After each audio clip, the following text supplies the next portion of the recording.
오늘 말씀 보도록 하겠습니다. 오늘 저희가 살펴볼 말씀은 고린도전서 12장 12절에서 26절 말씀입니다. 오늘 저희가 살펴볼 말씀은 고린도전서 12장 12절에서 26절 말씀입니다. 제가 가지고 있는 성경으로는 신약성경 278페이지에 있습니다. 한 절씩 교독하도록 하겠습니다. 몸은 하나인데 많은 지체가 있고 몸에 지체가 많으나 한 몸인가 같이 그리스도도 그러하니라.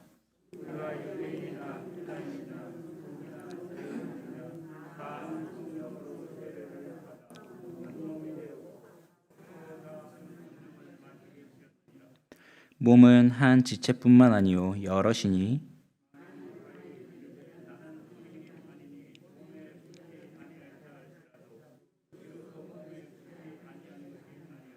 또 귀가 이르되 나는 눈이 아니니 몸에 붙지 아니하였다 할지라도 이로써 몸에 붙지 아니한 것이 아니니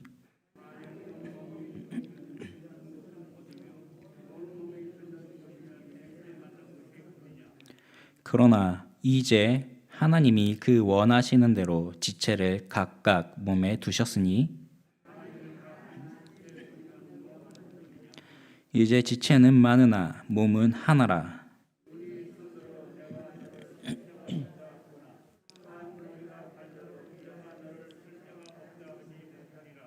그뿐 아니라 더 약하게 보이는 몸의 지체가 도리어 요긴하고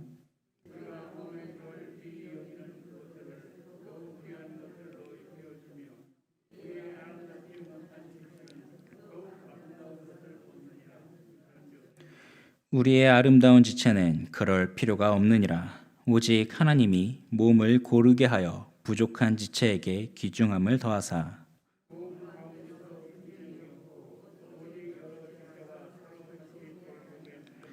마지막 절은 합독하도록 하겠습니다. 만일 한 지체가 고통을 받으면 모든 지체가 함께 고통을 받고 한 지체가 영광을 얻으면 모든 지체가 함께 즐거워하느니라. 아멘. 네, 오늘 우리는 말씀을 통해서 교회가 어떤 모습을 보여야 하는지에 대해서 살펴보려고 합니다. 이 시대에 교회는 어떤 모습을 보여야 할까요?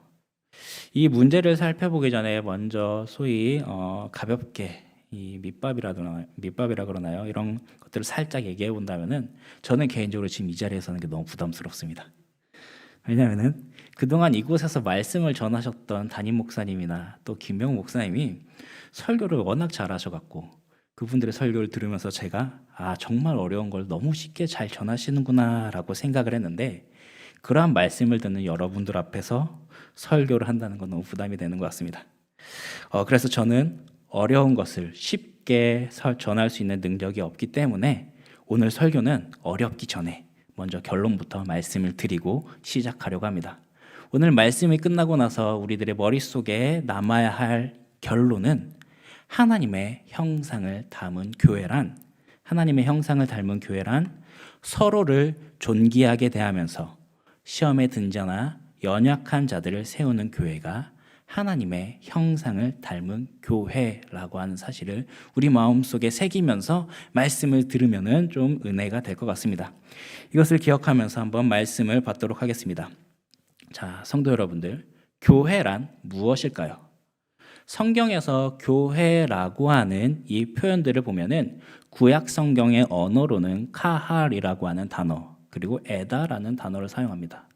또 신약 성경에서는 에클레시아나 시나고게라고 하는 단어를 사용합니다. 이런 단어들의 뜻을 종합해 보면 성경이 정의하고 있는 교회란 하나님께서 부르신 모임을 의미합니다. 교회란 하나님께서 부르신 하나님의 백성들의 모임입니다.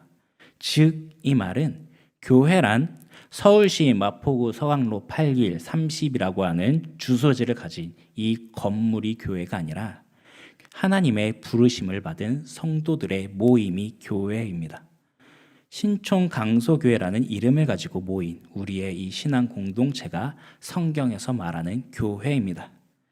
즉 오늘 설교의 제목인 하나님의 형상을 닮은 교회라고 한다면 하나님의 형상이 나타나는 우리 신앙 공동체가 되어야 한다는 것을 의미합니다. 창세기를 통해서 우리가 하나님께서 세상을 창조하신 내용들을 보면은 유독 눈에 띄는 내용이 있습니다.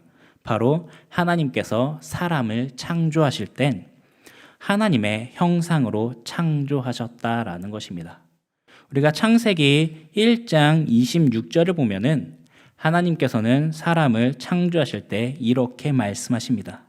하나님이 이르시되 우리의 형상을 따라 우리의 모양대로 우리가 사람을 만들고 그들로 바다의 물고기와 하늘의 새와 가축과 온 땅과 땅에 기는 모든 것을 다스리게 하자 하시고, 하나님께서 사람을 창조하실 때 하나님의 형상을 따라서 창조하셨습니다.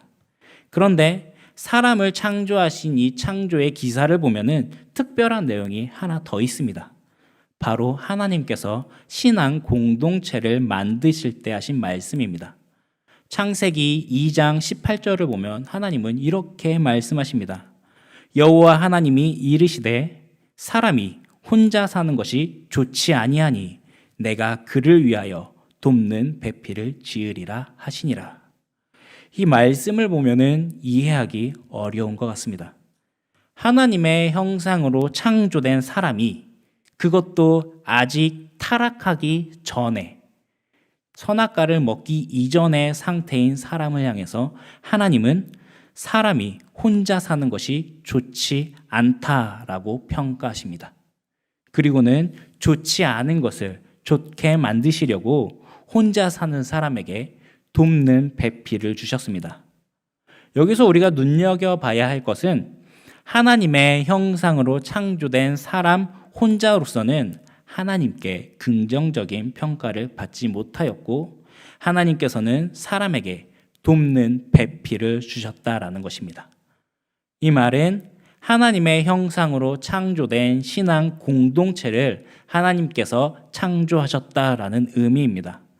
하나님께서는 혼자 신앙생활하는 사람의 모습이 좋지 않다고 평가하셔서 신앙 공동체를 이루게 하셨습니다.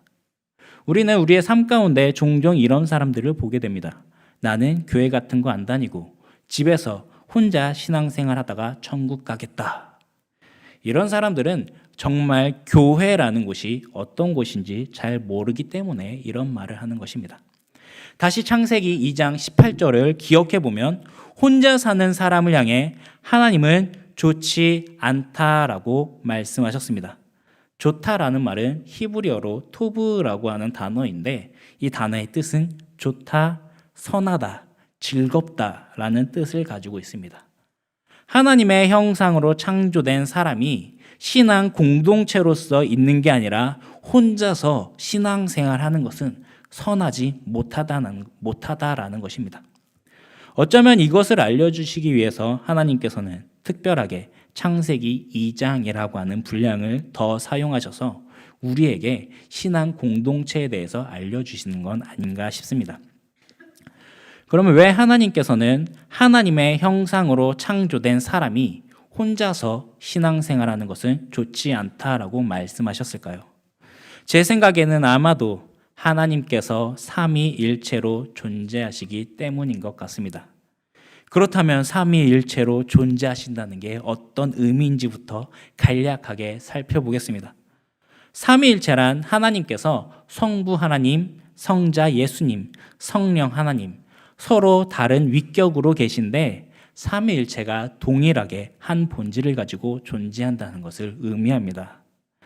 우리는 성부 하나님과 성자 예수님, 성령 하나님이 삼위일체 하나님이시다라는 것을 고백합니다. 조금 어렵겠지만 삼위일체의 개념을 간단하게 정리해보면 성부와 성자와 성령 세 위격이 서로 다른 분이신데 그분이 한 존재로, 한 분으로 연합하여 존재하십니다. 하나님께서는 삼위로 계시며 각 위격으로서 우리를 위해서 일하시는데 이게 엄밀하게 구분 지을 수는 없지만 통상적으로 우리는 이 세 위격의 사역을 구분 지어 보면은 성부 하나님께서는 세상을 창조하시고 또한 구원받을 자, 구원을 계획하십니다. 그리고 성자 예수님께서는 구원을 성취하시고 이루셨습니다. 그리고 성령 하나님께서는 우리에게 믿음을 주시며 구원을 적용시켜 주십니다. 이게 너무 어렵고 이해하는 게 사실은 쉽지 않습니다. 그래서 사실 우리 사람이 삼위일체 하나님에 대해서 온전하게 이해하고 파악되는 일은 불가능합니다. 그래서 하나님께서는 세상을 창조하시면서 우리가 하나님을 온전히 분석하고 이해할 수는 없지만 그 하나님을 느끼고 체험할 수 있는 여러 장치들을 만드셨습니다. 그 중에 하나가 바로 신앙 공동체, 교회입니다.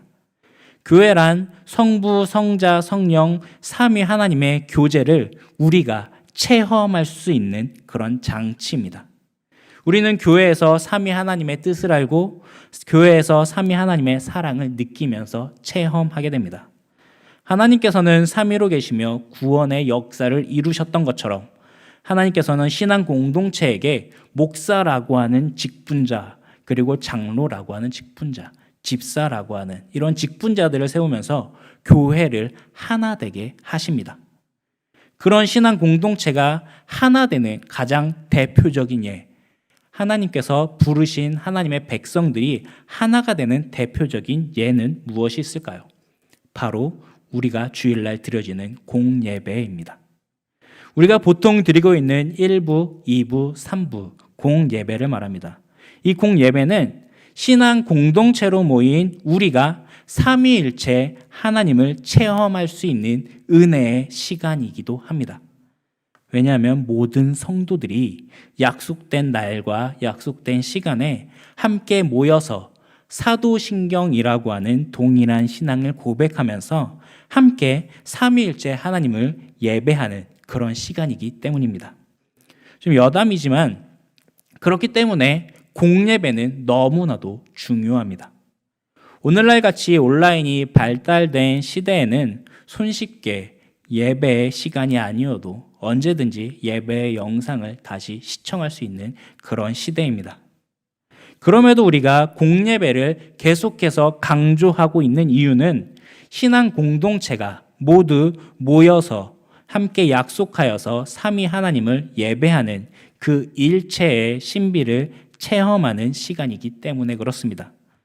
공예배는 개인이 드리는 경건의 시간이 아니라 신촌 강소교회라고 하는 이름으로 모인 하나님의 백성들이 그리스도의 몸을 구성하면서 머리 대신 그리스도의 말씀을 듣고 그리스도의 뜻에 따라 살기로 다짐하는 그런 시간이기 때문에 공예배는 우리가 꼭 반드시 드려야 합니다. 이제 오늘 다시 본문으로 돌아와서 고린도전서 12장 12절을 한번 보겠습니다. 12절을 보면 이렇게 말합니다. 몸은 하나인데 많은 지체가 있고 몸에 지체가 많으나 한 몸인과 같이 그리스도도 그러하니라. 이 말은 방금 전에 살폈듯이 하나님께서 삼위일체로 계신 것처럼 그리스도의 몸 된 교회도 공동체로서 존재한다는 것을 의미합니다. 그럼 우리 교회를 한번 돌아보면서 생각해 볼까요? 신촌 강소교회에는 여러 기관들과 부서들 그리고 구역들이 있습니다. 우리들은 모두 각각의 기관에 속해 있고 구역에 속해 있고 또 부서에 속해 있으면서 그리스도의 몸인 신촌 강소교회라고 하는 신앙 공동체를 이루고 있습니다. 오늘 본문은 교회를 향해서 그리스도의 몸이라고 말합니다. 그리고 성도 각각이 그리스도의 몸을 구성하고 있는 지체라고 말합니다. 여러분들은 그리스도의 몸을 구성하고 있는 지체들입니다. 이 사실을 믿으시나요? 우리가 그리스도의 몸을 구성하는 지체라고 하는 이 말은 우리들 한 사람 한 사람이 그리스도 안에 속해 있다는 것을 의미합니다. 그리고 각 지체들이 서로 연합하여서 한 신앙의 공동체를 이룰 때 그리스도의 몸을 구성한다라는 것을 의미합니다. 이것을 보면은 하나님께서는 교회를 만드실 때 너무나도 아름답게 만드신 것 같습니다. 우리들이 신앙생활을 할 때 보다 편리하고 유익하도록 봉사하고 헌신하는 각 지체들이 서로 연합하고 있습니다. 우리 먼저 주일 예배만을 한번 생각해 보면은 우리가 주일에 교회에 올 때 주차를 가지고 오신 분들에게 주차하기 편하도록 섬기는 안수 집사님들이 계십니다. 그리고 교회 로비 문을 열고 들어오면은 환하게 웃으면서 맞이해 주시는 안내위원들이 있습니다. 어떤 분들은 코로나 감염을 대비하여서 체온을 측정하도록 안내하고, 어떤 분들은 교인 출석 체크를 하도록 안내를 합니다. 또 어떤 분들은 주보를 나눠주시면서 우리가 예배를 드릴 때 도움이 되도록 함께 섬기곤 합니다. 또 예배 자리에 나오면은 예배를 드릴 때 우리에게 도울 수 있도록, 우리에게 힘이 되도록, 예배를 잘 드릴 수 있도록 방송실에서 봉사하는 지체들이 있습니다. 그리고 예배를 위해 대표로 기도하여 주는 대표 기도자가 있습니다. 봉헌위원으로 섬기시며 봉사하는 분들도 계십니다. 또 하나님의 말씀을 선포하는 담임 목사님도 계십니다. 우리가 의식하지 못하고 지나치는 이 한 명 한 명의 섬김과 봉사가 모두 연합하여서 삼위일체 하나님을 섬기고 삼위일체 하나님을 예배하는 일에 초점을 맞추고 있습니다. 서로 다른 인격을 가지고 다양한 삶을 살아가는 교회의 지체들이 주일에 모여서 아름다운 하모니를 만들면서 삼위일체 하나님을 예배하고 경배합니다. 우리는 이 하모니를 통해 삼위 하나님의 교통하심을 간접적으로나마 체험할 수 있는 것입니다. 마치 삼위 하나님께서 서로 신비로운 연합을 이루시는 것처럼 교회의 지체들도 성령 안에서 서로 연합하여서 예배하는 아름다운 하모니를 이루어가는 것입니다. 주일 예배를 생각해 보면 이해할 수 없는 현상들이 가득합니다. 다들 각자의 삶 가운데서 환난을 당하고 각자의 근심과 걱정 속에 살아갑니다. 한 사람 한 사람들의 삶을 살펴보면 어렵고 힘든 삶의 풍랑을 헤쳐가고 있습니다. 그런데 그런 환난 당한 자들이 주일이라는 시간만 되면 삼위 하나님을 예배하기 위해서 서로 함께 동일한 장소에 모여서 동일한 신앙을 가지고 예배한다는 것은 이해할 수 없는 아름다운 현상입니다. 하지만 여기서 우리가 생각해 봐야 할 문제가 한 가지 있습니다. 성경적이고 신학적으로는 교회는 그리스도의 몸입니다. 우리는 그리스도의 지체들입니다. 각 지체들은 서로 연합하여서 아름다운 하모니를 이루면서 삼위일체 하나님을 예배합니다. 이건 너무나도 아름답고 고상한 교리입니다. 그런데 언제나 현실은 아름답고 고상하지만은 않은 것 같습니다. 우리가 함께 모이면 늘 아름다운 하모니만 만들고 있지는 않기 때문입니다. 서로가 공동체를 섬기는 일에 기쁨과 감사함으로 적극적으로 나서주면 너무나도 좋겠는데 교회에는 꼭 뺀질거리고 비협조적인 지체들이 있기 마련입니다. 이상하게도 이런 사람들은 늘 입에서 교회를 향한 불평하는 말을 하곤 합니다. 이런 지체들은 교회의 온갖 섬기는 일에 참견하고 또한 불평합니다. 그러면서도 동시에 자기는 그 헌신하고 봉사하는 일을 피하는 자들이 대다수입니다. 다만 그들은 교회가 이래서는 안 된다라며 불평만 합니다. 이런 행동들은 신앙 공동체에 분열을 불러옵니다. 왜냐하면 다른 지체들을 향해 비방하는 말을 서슴없이 하기도 하고 또 열심으로 섬기는 지체들의 입에서도 불평이 나올 수밖에 없도록 그들의 신경을 긁고 있기 때문입니다. 보통 이런 일들이 계속 반복되다 보면은 그 지체가 차라리 교회에 안 나왔으면 좋겠다라는 생각까지도 가게 됩니다. 혹시 지금 머릿속에 떠오르는 그런 지체들이 있지는 않으신가요? 우리는 이런 지체들을 어떻게 생각해야 할까요? 오늘 본문 13절은 이렇게 답합니다. 우리가 유대인이나 헬라인이나 종이나 자유인이나 다 한 성령으로 세례를 받아 한 몸이 되었고 또 다 한 성령을 마시게 하셨느니라. 우리가 서로 갈등이 일어나고 미워하는 마음이 들더라도 부정할 수 없는 현실은 그들이 예수 그리스도를 믿는다라고 하는 전제하에서 그 사람도 그리스도의 몸된 지체로 부름받았다라는 사실입니다. 그리고 이어서 오늘 본문 18절을 보면 우리 머릿속에 떠오르는 그 지체가 사실은 하나님이 원하시는 대로 교회의 위치에 두셨다라는 것을 보게 됩니다. 18절을 제가 읽어드리겠습니다. 그러나 이제 하나님이 그 원하시는 대로 지체를 각각 몸에 두셨으니, 이것을 보면 교회 안에 연약한 지체들, 교회 속에서 가끔 비협조적이고 차라리 교회 안 나왔으면 좋겠다라는 생각까지 되는 그런 지체들을 하나님께서 두신 뜻이 있다는 것을 보게 됩니다. 도대체 하나님께서는 어떤 뜻을 가지고 계실까요?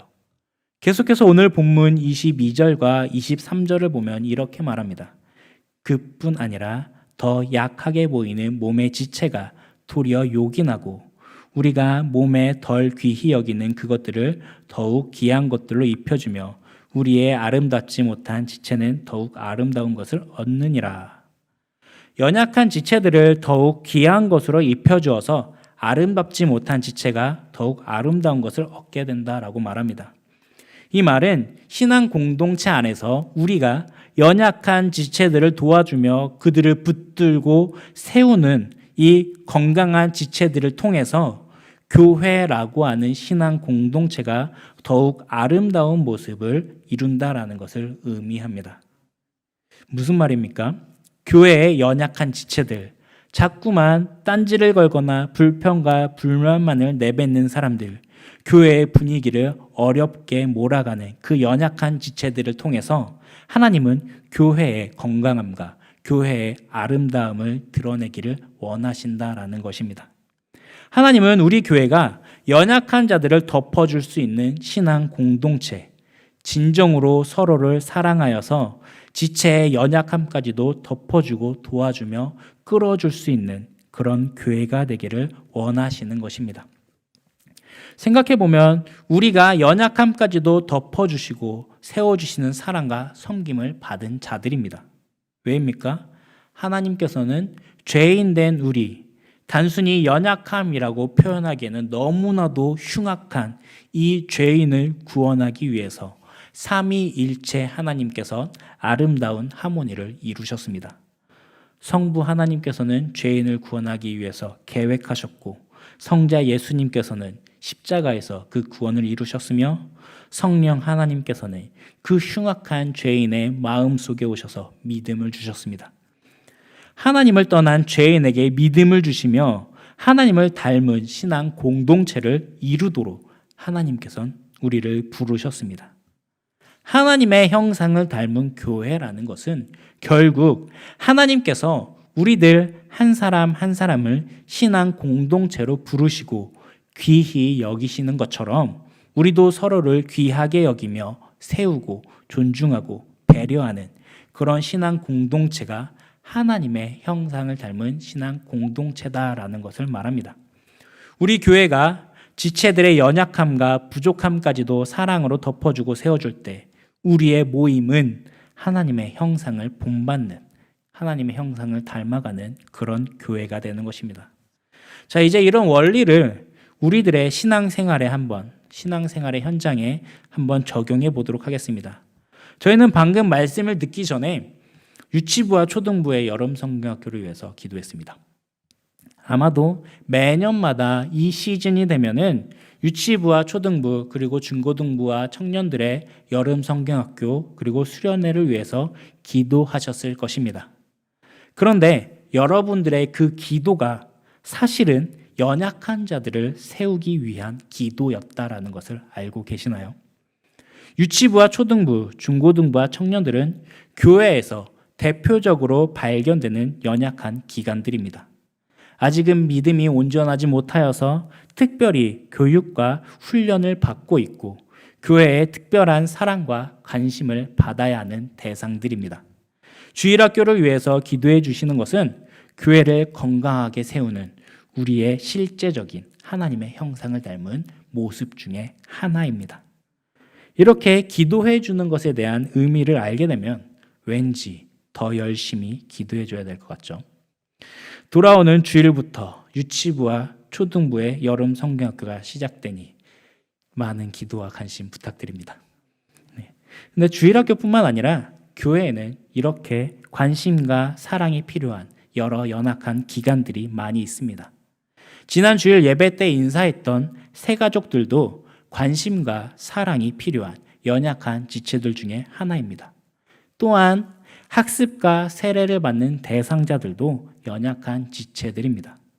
하나님의 형상을 닮은 교회란 작은 단위로는 내가 속해 있는 구역, 내가 속해 있는 기관에서 마주치게 되는 연약한 지체들, 그러한 연약한 지체들을 사랑과 관심으로 섬기고 세우는 그러한 모습이지만, 조금 더 큰 단위로는 교회의 연약한 기관들을 위해 사랑과 관심을 가지고 기도해 주면서 섬기는 교회가 하나님의 형상을 닮은 교회입니다. 그렇다면 우리 교회가 하나님의 형상을 닮아서 교회의 연약한 지체들을 존귀하게 여기고 섬기며 세우기 위해서 어떤 일들을 우리가 할 수 있을까요? 이 적용에 대한 부분들은 정말 다양하게 우리 여러분들의 각자의 은사와 각자의 성품에 따라서 다양하게 드러날 수 있습니다. 그러나 가장 간단하게 할 수 있는 실천 중에 하나는 연약한 지체들을 봤을 때 친절하게 인사하는 것입니다. 성도님들도 잘 알고 계시겠지만 먼저 친절하게 인사의 말을 건네는 것은 별것 아닌 것 같지만, 사실은 그 연약한 지체들을 향한 따뜻한 인사의 말 한마디는 당신은 하나님의 형상을 따라 본받 세워진 우리 교회의 지체입니다 라고 하는 그러한 공동체성을 세워주는 하나의 작은 실천이기도 합니다. 인사라는 것은 별것 아닌 것 같지만 관계의 시작을 알리는 표시입니다. 연약한 지체들, 아직 내가 그리스도의 몸된 교회에서 지체라고 하는 사실을 자각하지 못하는 그 연약한 자들에게 신앙 공동체로서의 소속감을 주는 행위가 인사입니다. 그래서 개인적으로 여러분들에게 부탁드리고 싶은 것이 있다면, 다음 세대들, 유치부나 초등부, 중고등부나 청년들을 교회에서 본다면 따뜻한 인사의 말 한마디 건네주시기 바랍니다. 시대가 많이 삭막하고 또 코로나라고 하는 전염성에 의해 많이 조심스러운 것은 알지만, 우리가 그리스도의 몸된 지체들과 함께 서로 인사조차 하지 않는다면 어떻게 우리가 한 신앙 공동체라고 말할 수 있겠습니까? 우리의 연약한 지체들을 바라봤을 때 따뜻한 인사부터 하면서 우리 교회를 하나님의 형상을 닮은 교회로 세워나갑시다. 교회의 연약한 지체들을 향해 따뜻한 인사의 말 한마디 건네주시기를 부탁드립니다. 그 밖에도 연약한 지체들을 존귀하게 여기는 다양한 실천의 방법들이 있습니다. 기도를 하거나 아니면 밥 한 끼, 차 한잔 하면서 대화를 나누어 그들의 신앙을 이끌어주는 방법 등 방법의 면은 정말 다양하고 각양각색입니다. 여기서 중요한 포인트는 신촌 강서교회라고 하는 신앙 공동체로 부름받은 우리가 서로를 존귀하게 여기는 모습입니다. 그리고 이러한 모습이 바로 이 땅에서 하나님의 형상을 드러내는 모습이라는 것입니다. 성부와 성자와 성령 하나님께서 서로 사랑하시면서 서로를 동등되게 여기시고 섬기시듯이 하나님의 형상을 닮은 교회가 서로를 사랑하고 서로를 섬기는 그런 모임이 되어야 합니다. 사랑하는 성도 여러분, 말씀을 마치겠습니다. 지금까지 제가 봐온 우리 신촌 강소교회의 모습은 따뜻했고 서로를 존귀하게 여기는 모습이었습니다. 육신이 연약한 지체를 위해선 엘리베이터를 늘 기다려주시는 성도님들이 계셨고, 또한 성도님들의 실생활에서 작은 여러 가지의 섬김들을 많이 발견했습니다. 하나님의 형상을 닮은 성도님들이 모이니 이 모임 자체가 하나님의 형상을 드러내는 것 같습니다. 그럼에도 우리가 놓치고 있는 부분들이 있을 수 있기 때문에 오늘 말씀을 통해서 우리들의 모습을 돌아보고자 합니다. 교회의 연약한 지체들, 홀대받는 지체들이 있는지를 우리가 함께 돌아보고자 합니다. 어떤 지체들이 연약하여서 존귀함을 받아야 할까요? 작은 단위로는 여러분들의 구역 가운데서, 기관에서, 부서에서 연약한 지체들, 늘 언제나 거슬리게 되는, 거침이 되는 그러한 지체들이 있을 것입니다. 또 조금 더 큰 단위에서는 교회에 관심과 사랑이 필요한 교육부서나 새가족 등의 연약한 지체들도 있을 것입니다. 이들을 존귀하게 여기는 우리 신촌 강서교회가 되기를 소망합니다. 그래서 우리 교회가 하나님의 형상을 닮은 교회가 되기를 주님의 이름으로 축원합니다.